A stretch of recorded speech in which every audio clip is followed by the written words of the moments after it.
গত ব্লগে এত দূর অবধি তোমরা দেখেছো ট্রেনটা আমাদের বিলাসপুর স্টেশনে ঢুকছে। এটা হচ্ছে ছত্তিশগড়ের একটা স্টেশন, জংশন স্টেশন। তো এই পার্ট থেকে আমি আমার পরবর্তী ব্লগটা স্টার্ট করছি।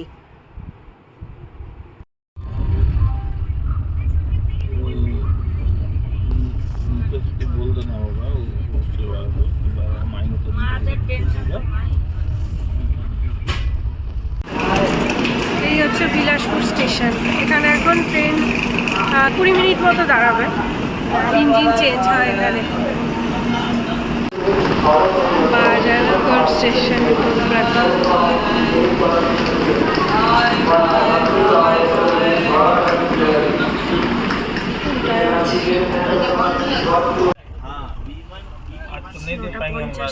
বিলাসপুর স্টেশন ছাড়া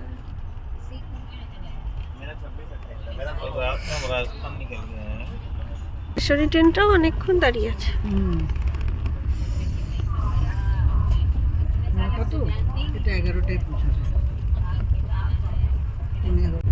তো এই ব্লগের মধ্যে বিশেষত আমি তোমাদের দেখাবো আমরা যে ট্রেনে করে যাচ্ছিলাম তার দুপাশে মনোরম পরিবেশ, চারিদিকে জঙ্গল, মানে জঙ্গল, পুরোপুরি জঙ্গলের মধ্যে দিয়ে আমাদের ট্রেনটা যাচ্ছে। আর চারিদিকে পাহাড়, পাহাড় কেটেও কোথাও রেল লাইন তৈরি করেছে। তো সেই দৃশ্যগুলোই আমি এই ব্লগে মেনলি তোমাদের সাথে শেয়ার করব।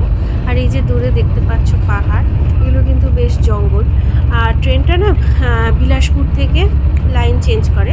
তো আমরা মধ্যপ্রদেশের দিকে যাচ্ছি। তো এই যে আমি খুব অবাক দৃষ্টিতে দেখছি।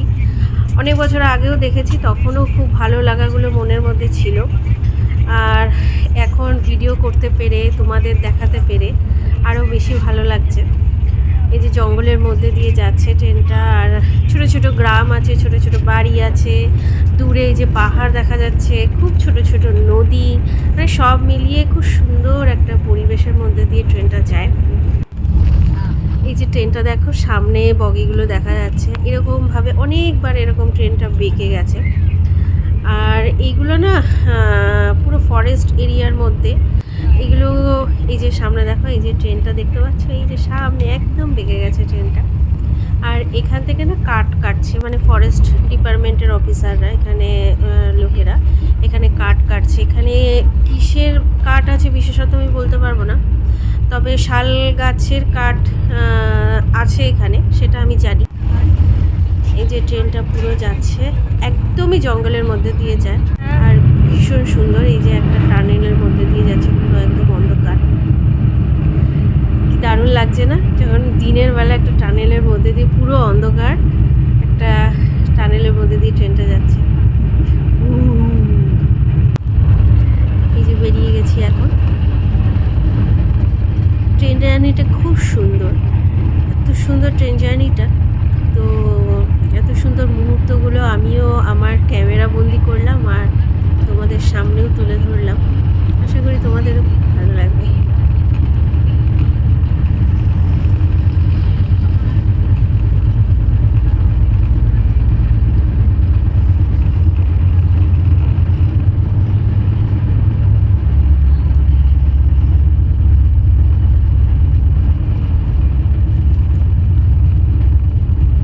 এখন যেখান দিয়ে যাচ্ছি এটা কিন্তু একটা ছোট্ট স্টেশন। তো স্টেশন বলতে আমাদের মাথায় যেটা আসে জনবহুল, লোকজন প্রচুর থাকবে, কিন্তু এখানকার স্টেশন দেখো, স্টেশন বলে তো মনেই হচ্ছে না, একদম জনবিহীন একটা স্টেশন।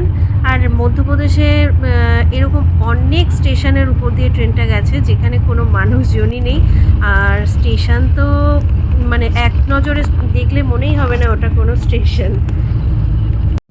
তো ওই যে দূরে দেখতে পাচ্ছ মালগাড়ি দাঁড়িয়ে আছে। এরকম প্রচুর মালগাড়ি এখানে দাঁড়িয়ে থাকে, কেন কি মধ্যপ্রদেশে যে এলাকাটায় আমরা যাচ্ছি সেগুলো হচ্ছে ইন্ডাস্ট্রিয়াল এলাকা। তো সেখানে বিভিন্ন রকম খনিজ পদার্থ আসে যায়, কয়লা আসে, আরও বিভিন্ন কাঁচামাল আর রপ্তানি হয়, আমদানি হয়। তো সেই কারণে এখানে প্রচুর মালগাড়ি আসে। তো এই যে দূরে একটা মালগাড়ি দাঁড়িয়ে আছে, আরও সামনে যেতে যেতে প্রচুর মালগাড়ি। এই যে মালগাড়িটা দেখতে পাচ্ছ, এর উপরে কিন্তু এই যে কালো কালো কয়লা, যেগুলোকে বলা হয় ব্ল্যাক ডায়মন্ড। তো এই যে মালগাড়ির জন্য কিন্তু আমাদের ট্রেন অনেক লেট করেছিল, কেন কি মালগাড়িগুলোকে আগে ঢোকায় বলে। এখন আমাদের ট্রেন একটা ছোট্ট নদীর উপর দিয়ে, ব্রিজের উপর দিয়ে ক্রস করলো। তারপরে আবার আমরা জঙ্গলের মধ্যে ঢুকে গেলাম। আর এই যে আকাশে মেঘ করে এসছে, ঘন মেঘ করে এসছে, এখনই মনে হচ্ছে ঝেঁপে বৃষ্টি নামবে। আমাদের ট্রেনটা এখানে দাঁড়িয়ে আছে, আর এই যে এখানে পাহাড়, এই পাহাড়গুলো কেটে কেটে, পাথরগুলো কেটে কেটে রেল লাইন করেছে। এই পাথরের উপর এগুলো বড় বড় শাল বন, শাল কাঠ।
5 ঘন্টা লেট করে আমাদের ট্রেন পৌঁছালো। এই যে আমাদের ট্রেন, এই জাস্ট কাটনি স্টেশনে নামলাম। তো আমরা এই জাস্ট গাড়িতে উঠলাম, এখন জব্বলপুরের দিকে যাচ্ছি। আর এখানে ওয়েদার এত ঠান্ডা,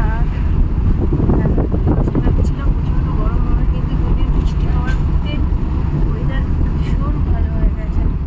ঠান্ডা ঠান্ডা হাওয়া দিচ্ছে, মাস্ত বসে আছে। শুধু ট্রেনটাই আমাদের 5 ঘন্টা লেট করে, নয়তো আদারওয়াইজ ওয়েদার ভীষণ ভালো। আর আমরা এখন যাচ্ছি জব্বলপুরে। জব্বলপুরে না, আমরা ভেড়াঘাট যাচ্ছি, মানে জব্বলপুর মেন সিটি, আমরা ভেড়াঘাটে আজকে থাকবো।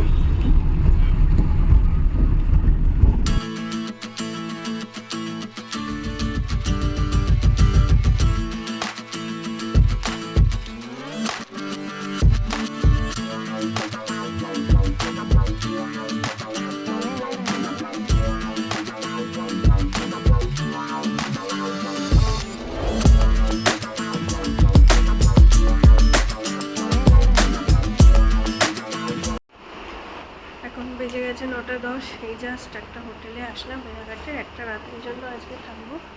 আর এই যে পিছনে ওই যে মার্বেল রক, এই যে ভেড়াঘাটের মার্বেল রক, এটাই হচ্ছে জব্বলপুরের ভেড়াঘাটে জলপ্রপাতটা। এটাতে কালকে সকালে যাব। এটা হচ্ছে ভেড়াঘাট, একটু হিল এরিয়া, সামনে এটা কি সুন্দর মন্দির হবে হয়তো মার্বেলের। আর এটা হচ্ছে হোটেলের লবি।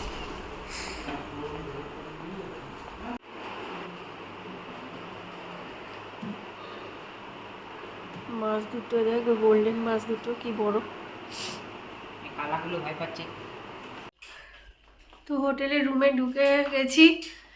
এখন এত ঘন্টা জার্নি করার পর আর 5 ঘন্টা ট্রেন লেট, তারপরে 1.5 ঘন্টা বাই রোড ট্রাভেল।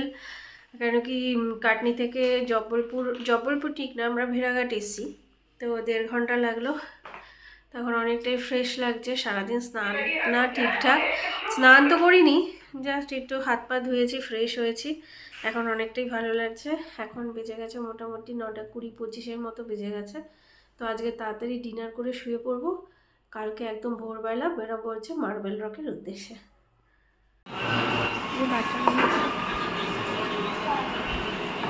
তো মধ্যপ্রদেশে এসে ডিনারে এখানে মেনলি ভেজটাই বেশি ভালো পাওয়া যায়। তো এখানে নিয়েছি গোবি পরাটা, যেটা ভিতরে ভরে ভরে স্টাফিং দেওয়া আছে।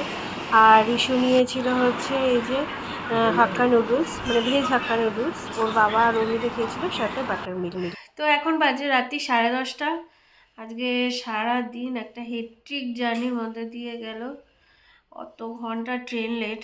সত্যি আমাদের ইন্ডিয়া গভর্নমেন্টের সবই ভালো, কিন্তু ভারতীয় রেলের পরিষেবা এখনও কিছু কিছু জায়গায় আরও উন্নত করা দরকার।